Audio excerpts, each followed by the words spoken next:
y'all? Farmer Dre back at it. It's another beautiful day here on the farm. We're finally getting some sun. So today I'm going to talk about our apple crop. Kind of tell you guys what has been going on here in the orchard. We've been extremely busy with U-Pick. I am actually running U-Pick today, and we slowed down about lunch, and I figured I'd hop on here today and let you guys know how the crop is doing. I'm out here in the orchard regardless. And so what happened is, if you guys are from the Midwest, you guys know we had a really heavy frost about a couple weeks back, and unfortunately the apples were in full bloom at that time. So I'm out here sitting in our Jonathans, and I'm going to go ahead and show you guys how the crop is looking, what to expect, and how the season is going to go ahead and end off for us. Hopefully some crazy weather event could still happen, like hail could come through. I'm pretty sure we're at a frost-free date. Now we got to watch for a disease, and let's just pray that we get no hail damages here and the crop will stay nice and healthy. So whenever the frost came through, it got down to about 24, 25 degrees, and the apple trees were completely bloomed. It was completely white out here when the frost hit. So what I did to prevent it, I did my part. So I sprayed a Nitro K, which is a potassium. It's just strictly potassium. Then I added a couple of cups of sugar to the tank. So in a 500-gallon tank of the sprayer, I added a 2.5-gallon jug of Nitro K, and I added about a ½ pound of just sugar, cane sugar, just regular sugar you find, just table sugar, I'm guessing. And I sprayed that on the trees about 3 days before it frosted. Just to put this out there, there is no key, or there's no silver bullet to frost. There's no one way that works. Having your trees at the right nutrition helps, but it's not a guarantee, and there is no way to protect a guaranteed way to protect your trees from frost, and that's the bottom line. There is no way to do it. So what we do is we try to keep the trees as healthy as possible by making sure they got plenty of fertilizer, and the trees are healthy and they're all the nutrition levels are up to key. So the reason we spray that potassium, that Nitro K, is because it helps with the cells in the plant, and it actually strengthens the cell, and it makes it more tolerant to the cold. Like I said, there's no guarantee to doing it. There's no guarantee to fixing frost, but it actually helps out a little bit. And another way is to get a big fan in here. And we unfortunately we're not at that size of orchard to have big frost fans. But if there's multiple different types of frost. There's inverse frost, and then there's, I should know all this stuff, but can't come up with it on top of my head here. But if the frost comes through and the cold air drops to the bottom and the hot air rises, then you get a big old frost fan and mix all the air in the orchard, and then it rises the temperature in the orchard a couple of degrees. That helps out as well. That's not guaranteed either.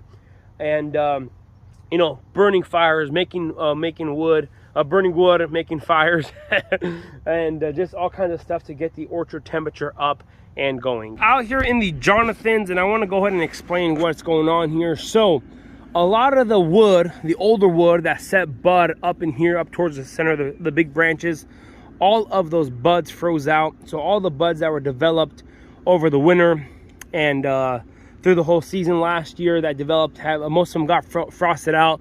But thankfully, Jonathan is a very vigorous variety, so it produces flowers on first-year-old wood. So this wood right here grew last year, and there was a few flower buds in the first-year-old wood, and that's why managing nutrition on trees is so vital, because if the tree's healthy, it will put on a lot more flowers than needed, and it will put on flowers on first-year-old wood.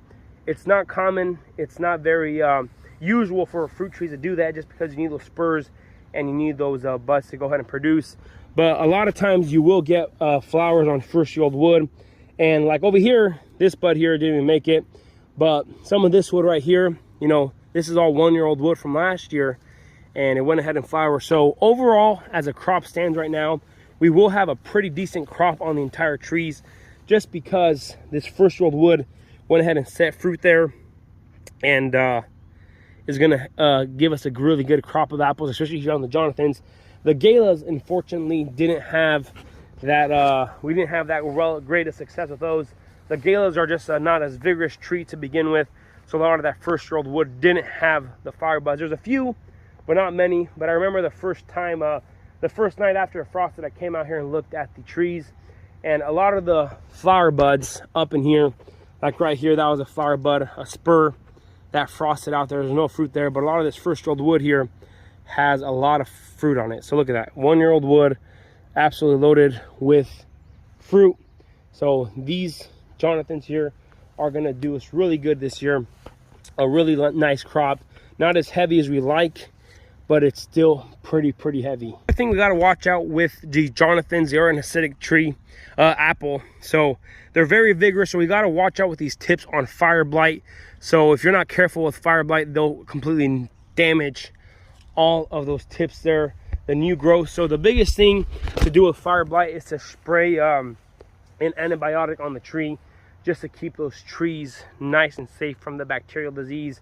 And fire blight is could wipe out an entire orchard overnight if you're not careful. So I am out here pretty religiously spraying, keeping that off the trees here, and keeping the trees nice and healthy for our year, to have a nice good year, and we can keep the trees alive first of all, and then of course produces a pretty nice crop. Galas here, and let me show you guys the Galas here. The Galas, like I said, they're not as vigorous of a variety, so they are a lot earlier than the Jonathans are. So these are already in full bloom, and some of them are already past bloom. So like this branch right here has absolutely no fruit on it. This one as well has no fruit.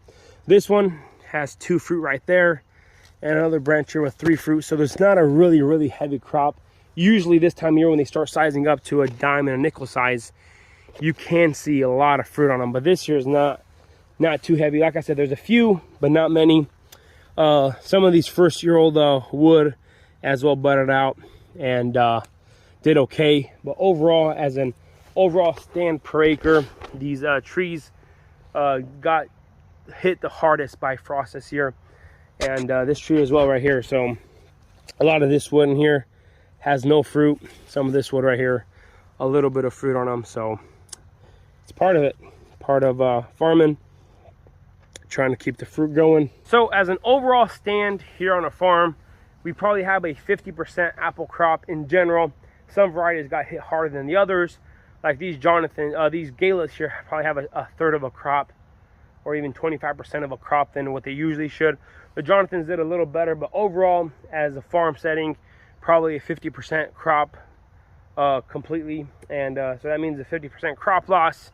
So that's just part of farming in Missouri, farming in the Midwest, growing apples and dealing with spring frost and trying to, you know, grow nice, beautiful fruit. So now with the fruit being set on the trees, we're gonna do our best. I'm gonna do my best at keeping the trees nice and healthy, and to keep the fruit healthy, the trees healthy, so they can go ahead and finish off the crop strongly.